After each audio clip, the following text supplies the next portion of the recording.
Education is a lifelong learning adventure.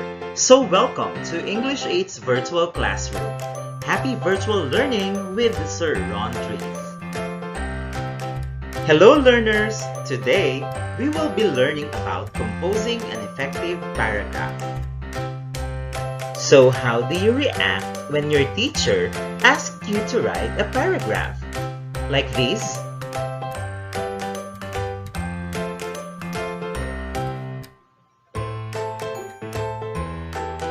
Or like this? If you have the same facial reactions like the first set of reactions, don't you worry guys, because in this lesson, you will be taught how to write effective paragraphs. However, if you have the same reactions like what's on the screen now, then that's a good vibration. Keep your interest in writing paragraphs because this lesson will help you enhance your writing skills. So, let's begin. Today's most essential learning competency is to compose an effective paragraph with the code EN8WC2A2.8. Paragraph writing is an essential skill a student like you should develop. If you possess this skill, it will enhance your imaginative and critical thinking abilities, which are the qualities of 21st century learners. This learning material will guide you in the process of how to compose an effective paragraph. We will review the basic structure of a paragraph and its essential elements. For today's objectives, we will define paragraph and its parts and qualities. Identify the topic sentence, the supporting details, and the concluding sentence. Analyze the paragraph if it has coherence, unity, and emphasis. And compose an effective paragraph by writing an informative essay. What is a paragraph? According to Pascasio and others, it is the main unit of organization. Its fundamental role is to present an idea. An effective paragraph is one which contains a topic sentence, supporting details, and a concluding sentence. Courtauld said, in its simplest and most basic form, a paragraph is a group of sentences about one topic. Paragraphs are the fundamental building blocks of texts. Their purpose is to inform, give an opinion, state facts, or explain. An effective paragraph is logical, well-structured, and clear. A paragraph must have at least 5 sentences. They provide structure and flow to your text. They allow you to move from one thought to another. And when you start a new paragraph, you are telling your reader that the topic is over and you are moving on. Without this structure, your brilliant ideas and your sound argumentation will be difficult to follow.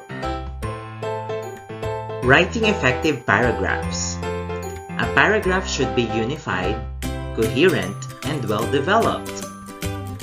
In other words, paragraphs are unified around a main point and all sentences in the paragraph should clearly relate to that point in some way. The paragraph's main idea should be supported with specific information that develops or discusses the main idea in greater detail. Writing a paragraph is like making a juicy-licious burger. It has to have all the essential parts like topic sentence, supporting sentence, and concluding sentence. Let us now define topic sentence. It is a complete sentence that expresses the main idea of the paragraph. It expresses the main point in a paragraph, and it summarizes what the entire paragraph is all about. So where can we find a topic sentence in a paragraph? The topic sentence is usually the first sentence in a paragraph. A topic sentence at the beginning of a paragraph gives readers an idea of what they will read and helps them understand the paragraph more easily. In most academic essays, the topic sentence is placed at the beginning of the paragraph where it gives a preview of and direction to the sentences that come after it. So if we will compare it to a burger, the topic sentence is the top bun. The types of topic sentence are list statements, power number statements, 2 nouns and 2 commas, occasion position, and get their attention. For list statements, it tells the reader precisely what the paragraph will be about by listing 3 or more ideas. For example, the best books I read so far include Lord of the Rings, Harry Potter, and The Alchemist. Power number statements. This type of topic sentence does not tell the reader each of the ideas or details, but uses number words such as few, many, several, and many others to present the general topic. For instance, there are several things you can do to become a better writer. 2 nouns and 2 commas. 2 nouns and 2 commas. Always start with a noun, a person, place, or thing. Describe it and then make a statement about it, like an appositive. The description part of the sentence is surrounded by commas, one before the description and one after it. For example, Roald Amundsen, an explorer, was the first to find the Northwest Passage. The next type is occasion position. This type of topic sentence starts with an occasion in the form of a dependent clause and uses words like when, whenever, although, even though, and it ends with the writer's position on the topic in the form of an independent clause. For instance, whenever we celebrate the holidays, we always include some special traditions. And for the last type of topic sentence, get their attention. This topic sentence tries to grab the reader's attention by making a statement that is thought-provoking, controversial, or interesting.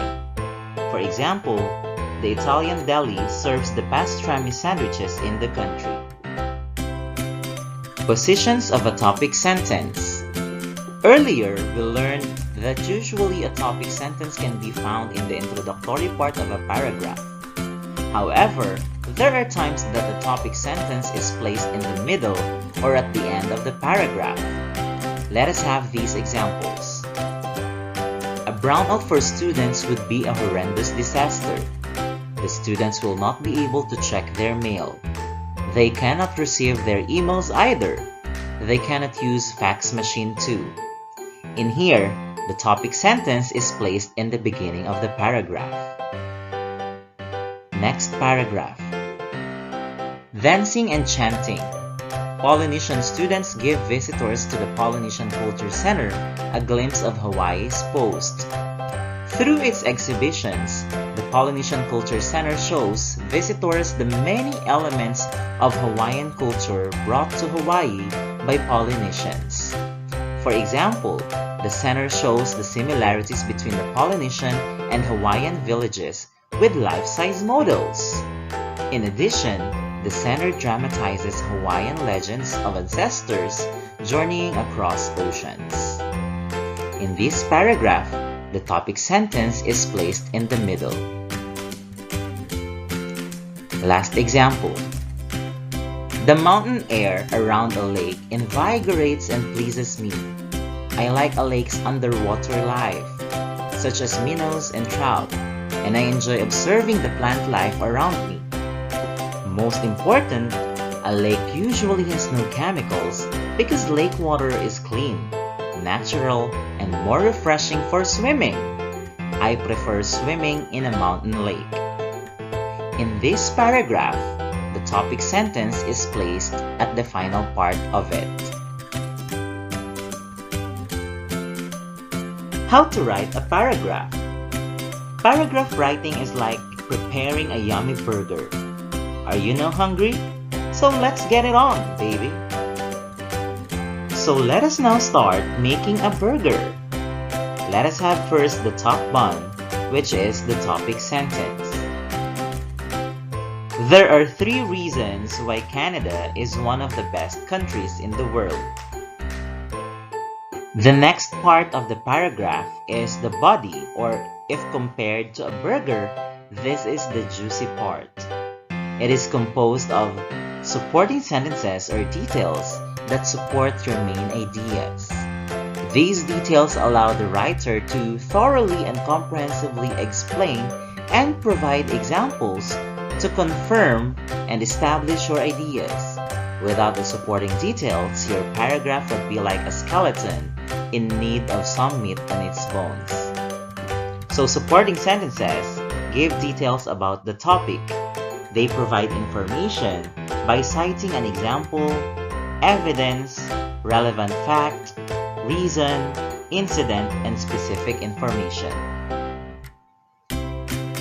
So, to support a topic sentence, consider some of the possible ways that provide details. To develop a paragraph, use one or more of these. Add examples. Discuss a process. Compare and contrast. Tell a story that illustrates the point you are making. Use analogies, like X is similar to Y because. Discuss cause and effect. And define your terms.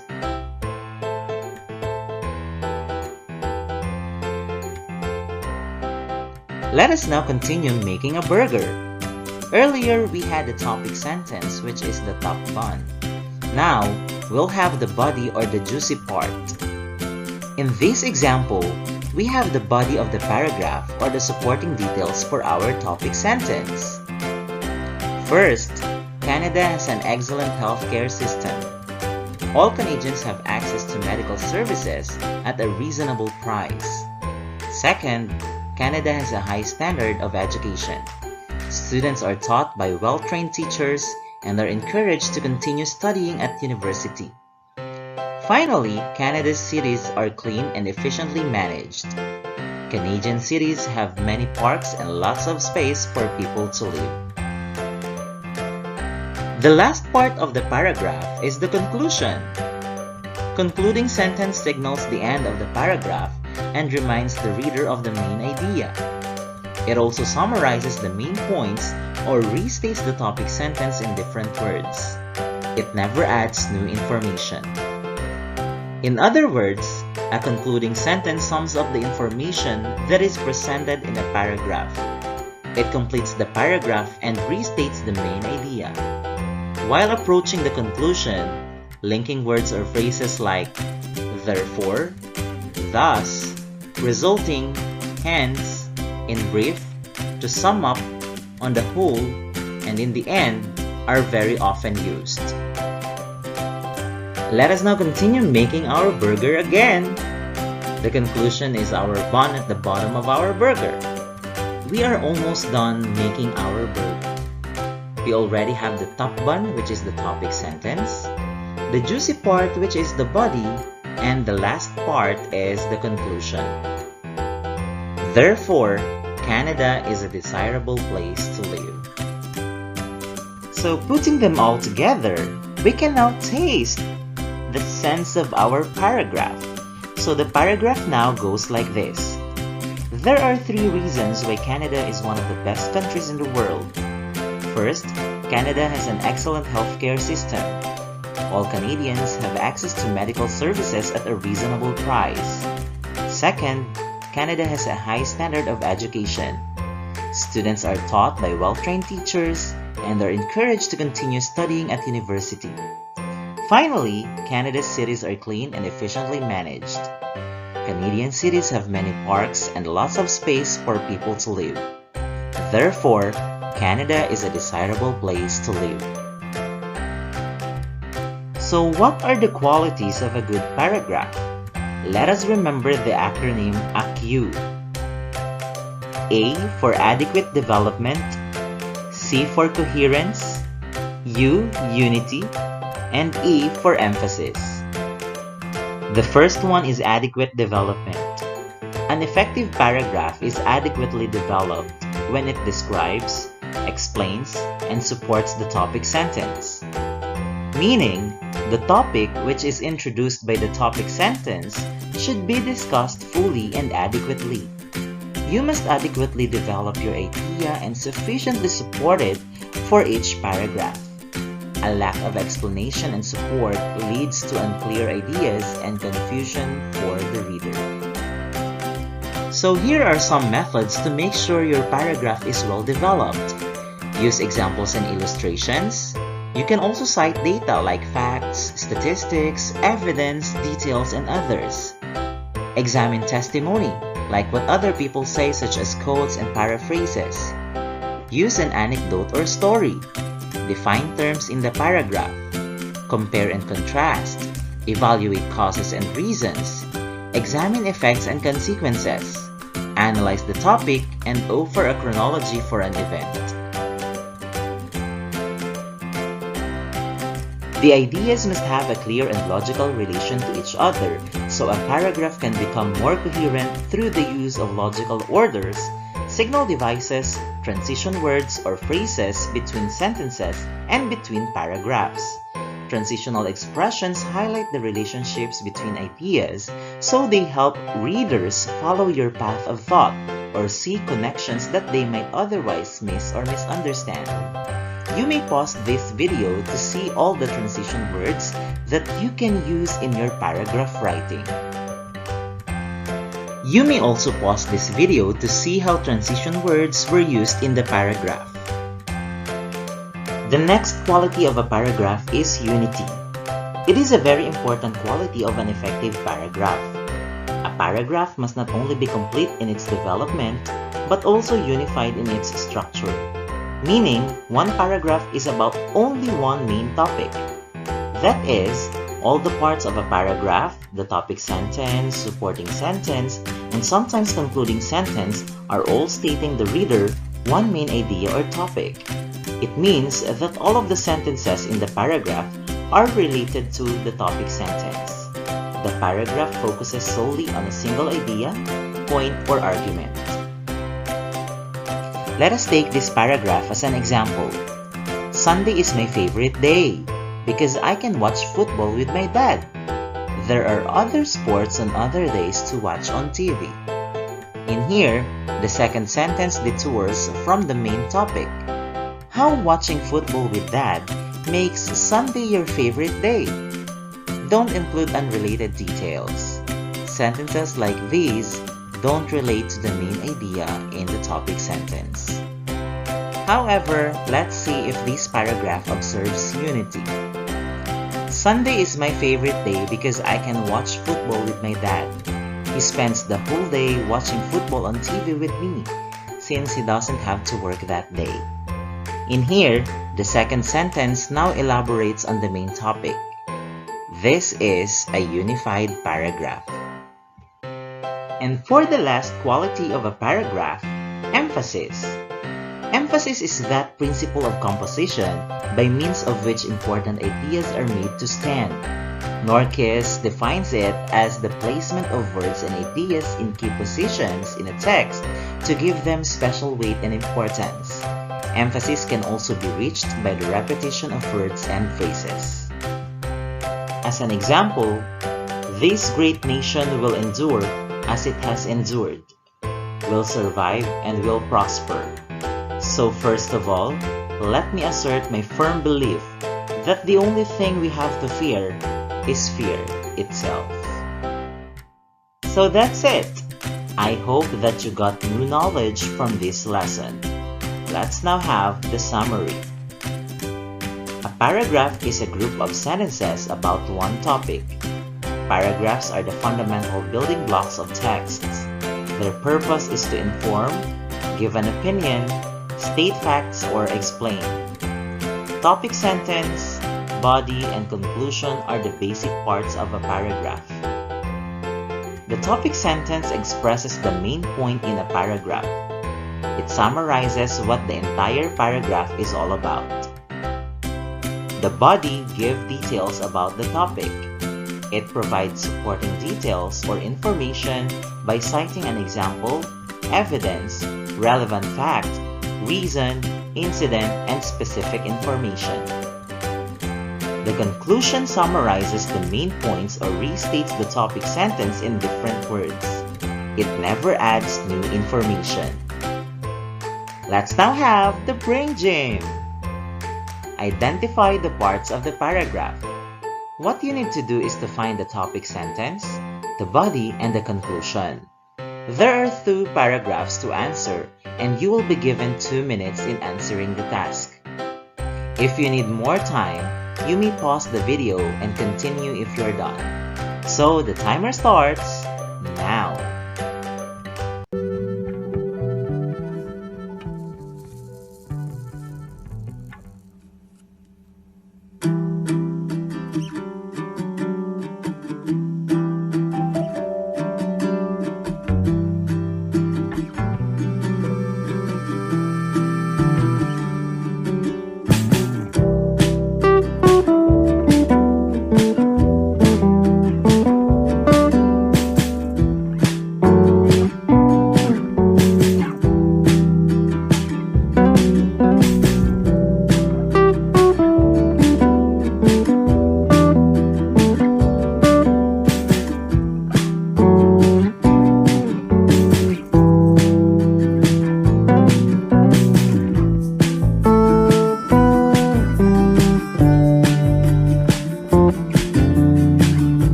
So here are the answers.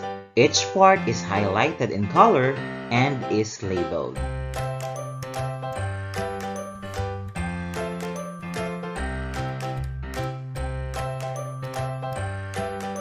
And now, let's have some reflections regarding the topic discussed. Reflection helps you grow and develop understanding more deeply so you can work continuously for self-improvement as a student. In line with this, we can say that learning effective writing is very significant for our everyday lives. It helps us in many ways, especially in communication. But what can we really appreciate in writing is that what we can't express in words is easily expressed through writing. Thus, we must always teach ourselves not just how to write, but how to write effectively. For sure, you have refreshed your knowledge about an effective paragraph, its parts and qualities. I believe you are now ready to make your paragraph without the help of the burger model. So I wish you all the best of luck. I also hope that the next time you will be asked to write a paragraph, you will no longer react like this.